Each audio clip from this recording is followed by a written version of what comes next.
ampifaliana revana malalina azontsika miona toy izao indray ara-iainy ten'andriamanitra ifampiarezantsika koa azontsika sakafo panahy entina miverina entina amin'ity andro ity ho anareo zay voantso ho an' Jesosy Kristy malan'andriamanitra sady voantso ny masina ho aminareo ny ny fahasoavana sy ny fiadanana avy amin'andriamanitra raintsika sy Jesosy Kristy tompo amen.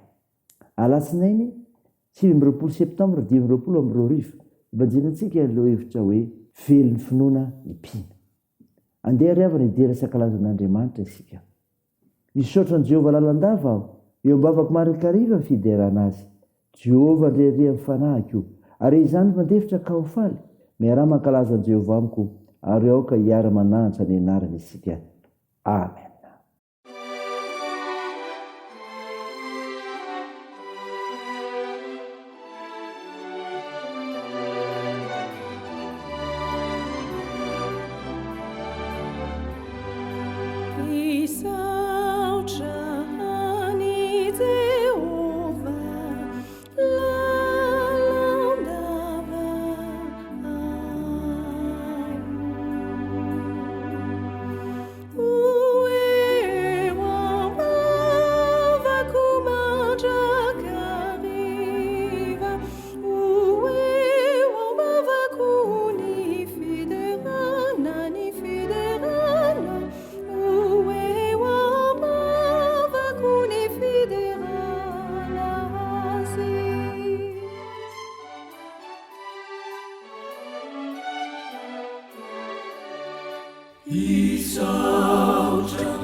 Andeha hivavaka isika. ry Andriamanitra ray zanaka ary fanahymasino, Andriamanitra mpamonjy ny olona rehetra ianao, ka nilaza sy nanafatra ny tokony ataonay sy ny tokony ho fantatray amin'ny firenena misy anay. Koa misaotra anao zay, midera sy mankalaza amin'ny voninahitra inaranao masina. Tompo, fona aminao zay fa tsy tanteraka, mamindrafo aminay, mamela ny rikay, indrindra ho an'ny firenena koa. Raisinay amin'ny finoana ny famindramponao, finoy fanamasina zay, raha ndremofinay nanananay toky amin'ny finoanay fa Andriamanitra mpamonjy anay tokoa ianao. Aminaran'i Jesosy Kristy nanaovanay izany mivavaka izany. Amen. Ny ofinainao antsika mitendry ity ry havana malala dia hitanao ao amin'ny epistila soratan'i Paoly amin'ny Galatiana. Galatiana 3 ny 10 ka hatramin'ny 4:10. Mivaky toy izao aminaran'i Jesosy. Fa izay rehetra amin'ny asan'ny lalàna dia ao ambanin'ny fandrosoana. Fa voasoratra hoe voaozina izay rehetra tsy maharitra mankatony zavatra rehetra voasoratra ao amin'ny bokin'ny lalàna. Ary hita marimarina fa amin'ny lalàna dia tsy misy olona hamarinina eo anatrehan'Andriamanitra fa ny marina amin'ny finoana no velona. Ary lalàna tsy araka ny finoana fa izay mahatandrina izany no velona aminy. Kristy nanavitra anay tamin'ny ozony lalàna satria tonga voaozina monjy anay izy, ka voasoratra hoe voaozina izay rehetra miantona amin'ny hazo. Mba ho tonga amin'izay tilisa ny fitahiana ny Abrahama ao amin'ny Kristy Jesosy, ary mba ho raisitsika amin'ny finoana ny teny fikasana ny amin'ny fanahy. Amen. Ray masino, manamasinanay amin'ny fahamarinana, ny teninao ny fahamarinana. Amen. Ry havana malala ho aminao ny fiadanana. Dia ny fiadanana amin'ilay Jesosy Kristy izay tia hamonjy izao tontolo izao, hamonjy ny olona rehetra, hamonjy ianao koa. Ofinainao antsika anio ka andrinaitsika teo. Galatiana 3:10-10 dia nosoratan'i Paoly an'ny kristiana tao Galatia, manazava ny famonjena sy ny fahafahan'ny mino an'i Kristy, ampitahaina amin'ny fahamelohana sy ny fandevozana izay miankina amin'ny lalàna. Dia izao ny voalaza ny 4:10 aminaran'i Jesosy.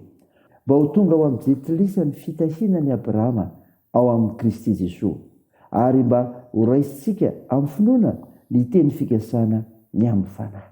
Ry havana malala, inona ny dika zany? Ary ny dika inao antsika mino zany. Isika mino an'i Jesosy Kristy dia misitraka ny fitahiana nampanantenan'Andriamanitra tao amin'ny Abrahama. Raha nambarany hoe aminao nitahiana ny firenena ambonin'ny tany. I Jesosy izany fitahiana izany. Inona koa ry havana ny tokony ho fantatsika amin'izany? Isika mino dia misitraka ny teny fikasana ny amin'ny fanamasina izay ambaran'i Paoly rahateo, fa nanisiana tomboka sehantsika ho zanak'Andriamanitra, ka miara-miteny amin'ny fanahintsika fa zanak'Andriamanitra isika. Izao koa ry havana, isika mino dia kamban'izany finoana izany iray na jiosy na jetilisa, manjary zanak'Abrahama amin'ny finoanan'i Jesosy Kristy, na isika jetilisa araka ny nofo azy, ary samy mandray fanamasina iray ihany tahaka ny Jesosy koa. Zany ry havana, zany miendrika anankiray azontsika ifampizarana ny amin'izay ambanin'Andriamanitra, ny amin'izay mazanaka Abrahama, ny amin'izay fanamasina izay iombonana iraisana, na ho an'ny jiosy zany, na ho antsika jetilisa koa. Teo an'Andriamanitra ny voninahitra. Amen. Ndeha hivavaka isika.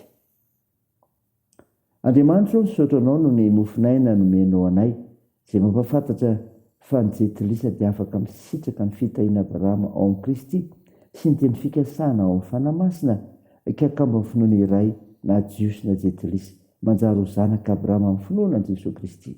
Tompo, vavaka aminao zahay amin'ny firenenay. Hitanao ny zavatra misy, Tompo, hitanao ny zavatra miseho, periko ampelantananao zany.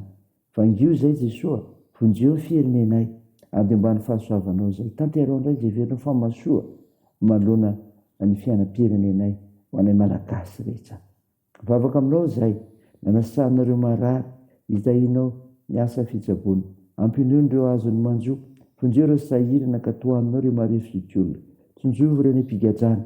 Tompo, tahiny fiazakazanay, ny asa fivelomana, ny fikasana tsara rehetra, ny fianarana ihany koa, dia miarovanay.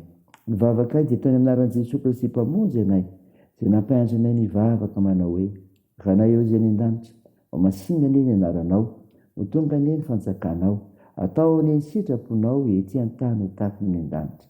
Mihonana izy anona saza ao anay ary mamela merikay tahaka ny namelanay izay meloka taminay ary aza mitonanay amin'ny fakapanahy fa manafanay amin'ilay ratsy fanao ny fanjakana sy ny hery ary ny voninahitra mandrakizay. Amen. Raha isofinoanareo avy nanitsodrana totranao amin'ny anaran'i Jesosy Kristy. Engane Jesosy Kristy tompontsika sy ilay Andriamanitra antsika izay efa tiantsika ka ame antsika fampinoana mandrakizay sy fanantenana tsara amin'ny alalan'ny fahasoavana. Ampiona ny fonareo ary ampasery ireo hanao izay tsara rehetra na amin'ny asa na amin'ny tety. Amen. Teo an'Andriamanitra irery ny voninahitra amin'ny anaran'ny Ray sy ny Zanaka ary ny Fanahy Masina. Amen.